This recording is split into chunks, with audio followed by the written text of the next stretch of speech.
Hello everyone, welcome to my YouTube channel Code Stack with Sandeep. And from today onwards, you will get the videos on the regular basis. All my videos will be quite comprehensive and will follow the practical approach. First, we will understand the concept behind each topic and then we will move to the practical coding section. For the code, I will be using the STS and the Eclipse. According to your convenience, you guys can use whichever the IDE suits to you. Before we start the introduction to the Java, let's understand what is enterprise application and what is standalone application. Enterprise applications in nothing but whatever the application in the day-to-day life that solves the business responsibilities. In the today's world, as you see, the social media websites have become an integral part of everyone's daily life, and that's the shares their everyday news feeds. They say hello to the everyone, and whatever the data that we are sharing, that is quite confidential among them. They shares the data in case of any companies or in case of the colleges that you see. We are using the Teams, Microsoft Outlooks, Microsoft Skype, Sparsh, Yammer. Everything is made of the Java technology, and they are using the internet connection in order to operate. We have the Joho people, we have a Microsoft Teams. So these are the application totally built of Java technology. Isn't it required to build all these things, all the enterprises application only on the Java? No. Enterprises applications that are nothing but an application or a software application that helps the enterprises in managing their business related activities. They are large and the complex and solves the business related issues and the problems and fulfills their enterprises needs. Few of the application that we have discussed. So let us see the different layers of an enterprise application, how the enterprise application works, how from the front end to the back end data flows to the database, and then how we are getting data from the database to the front end, that is the client. Since the enterprise application has been used in the data manipulation of the large amount of the data, and it has become the huge and the complex, and maintaining such a complex application is the challenging.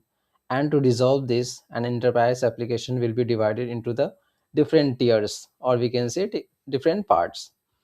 The first is the client tier, second is presentation tier, third is business tier, and then persistence tier.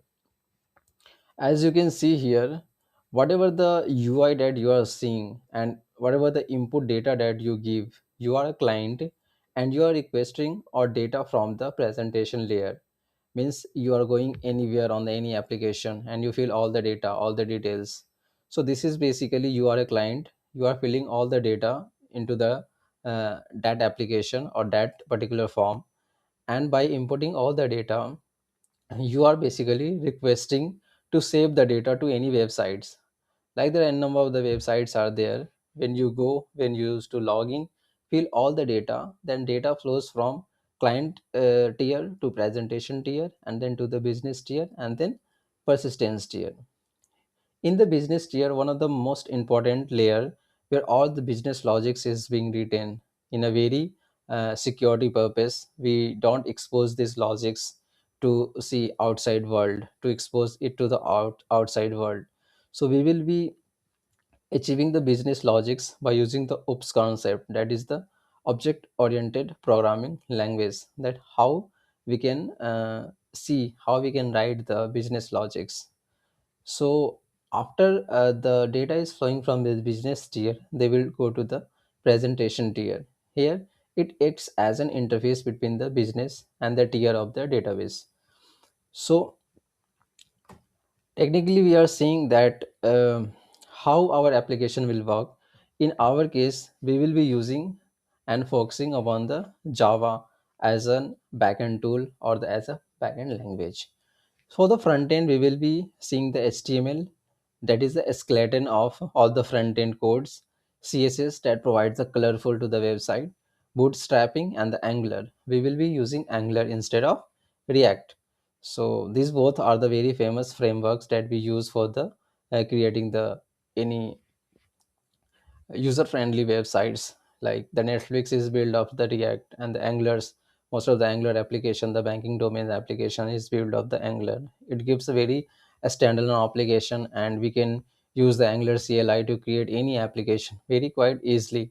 And it's very quite easy to integrate both the front end to the back end by using the back end technology like a Spring Boot. So from the front end, what we do, we actually send the request to the backend by using the REST services call. REST services call is nothing but the REST API that you might have heard. That is the stateless. They don't remember what kind of request you are sending to the server and what response they are taking. He is just a medium to exchange the request and the response. But still, the API does not remember anything what they are actually sending and what actually they are taking. That's why it is also known as stateless. Means the REST API is a stateless. And in the backend, we will using the Spring REST and the presentation layer. And for the backend, we will using the core. Pojo classes is nothing but all kind of objects will be stored into the business logic. We will be seeing broadly once we will head to the practical section that how the Spring Data JPA will work, how a one-to-one relation will work in order to take the data from one table to another table, to combine two tables, to combine three tables by one table. So this is the part of the Spring Data JPA and the Hibernate one-to-one mapping, many-to-one mapping. So we will be seeing everything one by one in the Spring Boot section, or in the Hibernate, or in the JPA section. AOP is nothing but aspect oriented programming that basically provides a cross-cutting concern to all the applications, that how to use and how to provide. We will be also seeing the solid oops principle while building the backend technology, because solid oops principle nowadays writes the code very clean and very scalable fashion, so that in future, if any other developers who came to work on your code, they will be easy to understand what exactly you have written by following that principle. So it is quite easy to understand the code, to scale the code, and to reuse the code. So we will be also using the solid oops principle. If any freshers you are watching this video, if you don't know all these terms, then don't worry. We will discuss every concepts one by one, and anyone who is who is experienced, who is watching this video, then of course they know all these terms, so they are might be familiar with all these topics. So we will I'm assuming that all the freshers, those who don't know anything about the Java, they will come to this channel, they will learn, they will grow, because I have taken this course in the very broad manner.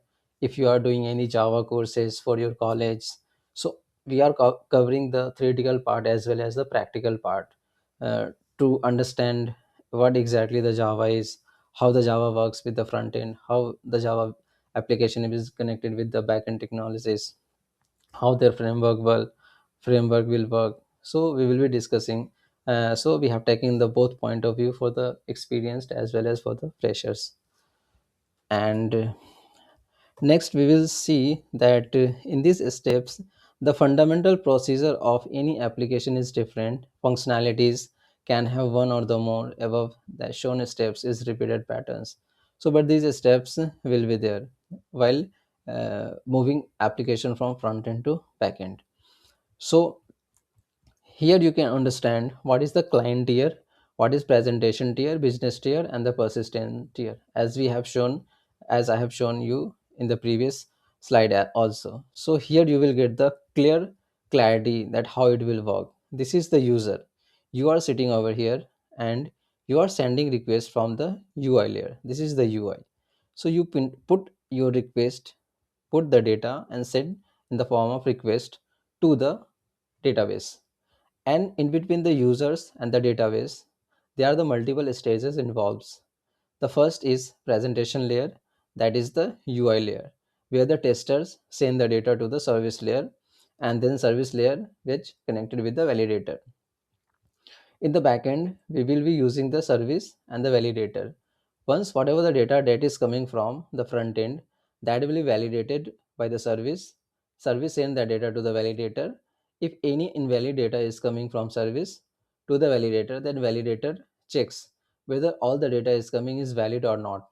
If the data is not valid, then you will be not move forward to fetch the data from the database.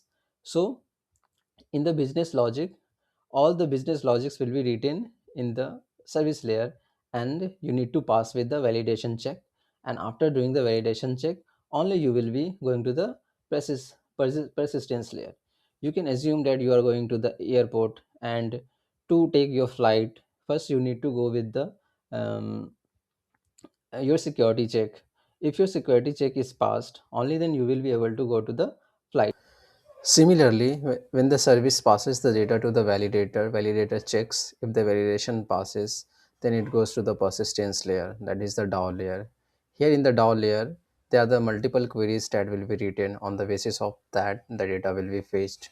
Whether you are wanted to fetch the data on the basis of mobile number, on the basis of your address, on the basis of your ID, the unique ID. Accordingly, the data will be fetched, and you will be get the data on the UI. So all the responses and the requested that is being sent in the form of JSON. That is the most sophisticated way to uh, send or the take the data. Right. So we have discussed all the layers, how all the layers works in the enterprise application. And here you can see I have written whatever I have explained in the previous slide, that you can check that the user inputs the data is sent to the tester class or to the presentation layer, and the tester class converts the raw data to a proper model classes object. An object is used to transfer the data from one class to another and send that object to the service class, that is the business tier. The service class sends the object to the validator. Here the validation check happens. The persistence tier interacts with the database and returns the response of the database. And then based upon the response, the validator and the DAO classes, the service class formulates either a successful output or a failure output and returns the same to the tester class. So this is what I have written. Just go through once, prepare your own notes, and try to revise, because if you are aspiring to be a software developer, you need to understand all the concepts related to the enterprise application, a standalone application. So go through this and learn whatever I have explained. And of course, from the next lecture, I will be teaching you the Java introduction, how the Java came into the picture, how their data type works, and how JShell works. We will start some coding practices as well. So stick around with this channel, and we will update you for the more contents. Also, do let me know in the comment section whether what kind of video that you would like to see. I will be also taking a separate section for the interview questions that is being right now asked. So uh, this is all about this video. Let's meet in the next video. Thank you so much. Bye bye. Have a good day.